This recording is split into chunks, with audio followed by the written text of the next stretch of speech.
नमस्कार विद्यार्थी मित्रांनो. तर माझ्या YouTube चॅनलमध्ये मी तुमचं सहर्ष स्वागत करीत आहे. तुमच्यासाठी एका महत्त्वपूर्ण विषयावरती व्हिडिओ घेऊन येत आहे. तो म्हणजे महाराष्ट्र शासनाच्या वन विभागामध्ये जी भरती प्रक्रिया सुरू आहे, तर त्याचं डॉक्युमेंट व्हेरिफिकेशनच्या वेळेस कोणते डॉक्युमेंट लागणार याची ऑफिशियल यादी काय केली यांनी प्रसिद्ध केलेली आहे. तर त्याची तुम्हाला माहिती देणार आहे. त्यामुळे व्हिडिओ शेवटपर्यंत पहा आणि माझ्या चॅनलवर नवीन असाल तर काय करा, आपल्या चॅनलला सबस्क्राईब करा. आता अकाउंटंट या पदाकरिता जे डॉक्युमेंट व्हेरिफिकेशनची यादी आहे, ती प्रसिद्ध केली आहे पुणे विभागाने. तर तिथे तुम्हाला सांगेल की कोणते-कोणते डॉक्युमेंट लागेल ते. ओके. ही यादी आहे 147 विद्यार्थ्यांची. तर बघा हे डॉक्युमेंट आहेत. ओके. तर सगळ्यात पहिले तर लागणार ओळखपत्र लागेल.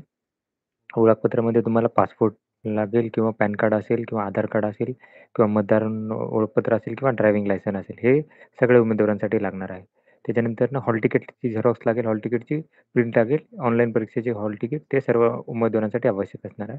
त्याच्यानंतर डोमिसाईल सर्टिफिकेट किंवा रहिवासी सर्टिफिकेट किंवा आदिवासी सर्टिफिकेट हे तुम्हाला सर्टिफिकेट लागणार आहे. आदिवासी सर्टिफिकेट म्हणजे डोमिसाईल सर्टिफिकेट लागणार आहे.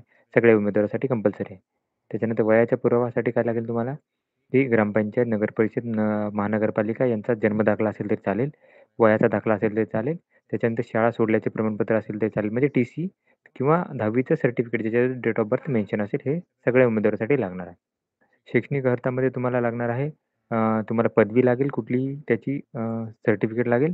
त्याच्यानंतर तुम्हाला मार्कशीट लागणार आहे सगळ्या आणि प्रमाणपत्र जे असतील ते तुम्हाला लागणार आहेत. ओके. सगळ्यांसाठी कंपल्सरी आहे. कास्ट सर्टिफिकेट आणि कास्ट व्हॅलिडिटीच्या बाबतीत जर बघितलं तर जे मागासवर्गीय विद्यार्थी आहेत, त्यांच्यासाठी कास्ट सर्टिफिकेट आणि कास्ट व्हॅलिडिटी लागणार आहे. तर ते सगळ्या मागासवर्गीय विद्यार्थ्यांसाठी आवश्यक असणार आहे. नॉन क्रिमिनल सर्टिफिकेट लागणार आहे 22-23 या वर्षाचं. व्ही-जे-ए, एन-टी-बी, एन-टी-सी, एन-टी-डी त्याच्यानंतर एस-बी-सी आणि ओ-बी-सी या प्रवर्गात असल्यावर तुम्हाला नॉन क्रिमिनल सर्टिफिकेट लागेल. त्याच्यानंतर ई-डब्ल्यू-एस सर्टिफिकेट लागणार आहे. तर ज्या विद्यार्थ्यांनी ई-डब्ल्यू-एस कॅटेगरीमध्ये फॉर्म भरलेला आहे, त्यांना ई-डब्ल्यू-एस सर्टिफिकेट लागणार आहे. त्याच्यानंतर संगणक अर्हता प्रमाणपत्र याच्यामध्ये तुम्हाला काय लागेल, की शासनाने विहित केलेली संगणक अर्हता धारण करले असल्याचे प्रमाणपत्र. म्हणजे तुम्हाला कॉम्प्युटर रिलेटेड कुठलाही तुम्हाला कोर्स केला असेल किंवा तुमच्या मार्कशीटवर कुठेही तुमच्या आय-सी-टी सब्जेक्ट असेल, असं सर्टिफिकेट जर असेल, तर ते तुम्हाला हे करायला लागणार आहे, द्यायला लागणार आहे. त्याच्यानंतर लहान कुटुंबाचे प्रमाणपत्र लागेल. हे इथे फॉर्मॅट दिलेला आहे. हा फॉर्मॅटनुसार काय करून घ्या. ओके. तर त्याच्यानंतरनं तुम्हाला हे लहान कुटुंबाचं फॉर्मॅट नुसार काय करायचं तुम्हाला हे भरून घ्यायचं आहे. स्वतःची साईन वगैरे करून हे घ्यायचं आहे. त्याच्यानंतरनं दुसरं आहे, की दिव्यांग उमेदवारासाठी हे सर्टिफिकेट लागेल दिव्यांग कॅटेगरीचं. त्याच्यानंतरनं हे सर्टिफिकेट घ्यायला लागेल तुम्हाला. त्याच्यासोबत त्याची झेरॉक्स लागतील तुम्हाला 2 झेरॉक्स लागणार आहेत बघा. इथे तुम्हाला सांगितलेलं आहे त्यांनी.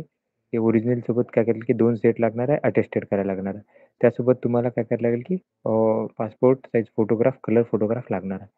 ओके. तर इथं तुम्हाला 2 सेटची माहिती त्यांनी काय केली स्टार्टिंगला सांगितलेली आहे.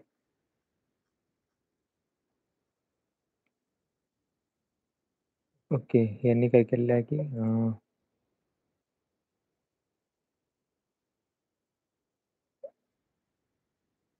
तर तुम्हाला काय करायचं, की ज्या दिवशी टाईम टेबल आहे त्या दिवशी तुम्हाला काय करायला लागेल, जायला लागणार आहे आणि 2 सेट आहे इथे लिहिलेलं आहे. तुम्हाला दाखवतो मी, की डॉक्युमेंट व्हेरिफिकेशनसाठी तुम्हाला 2 सेट लागणार आहे. त्याची माहिती आहे. तर ठीक आहे. अ, मूळ कागदपत्र ओके. ते 2 सेट लागणार आहेत. लक्षात ठेवा 2 सेट काय करा झेरॉक्स घ्या आणि त्याचे अटेस्टेड करून तुम्हाला घेऊन जायचे आहेत. तर ही माहिती होती. तर अशाच माहितीसाठी माझ्या चॅनलला सबस्क्राईब करा, व्हिडिओला लाईक करा आणि इन्फॉर्मेशन मित्रांसोबत शेअर करा. धन्यवाद.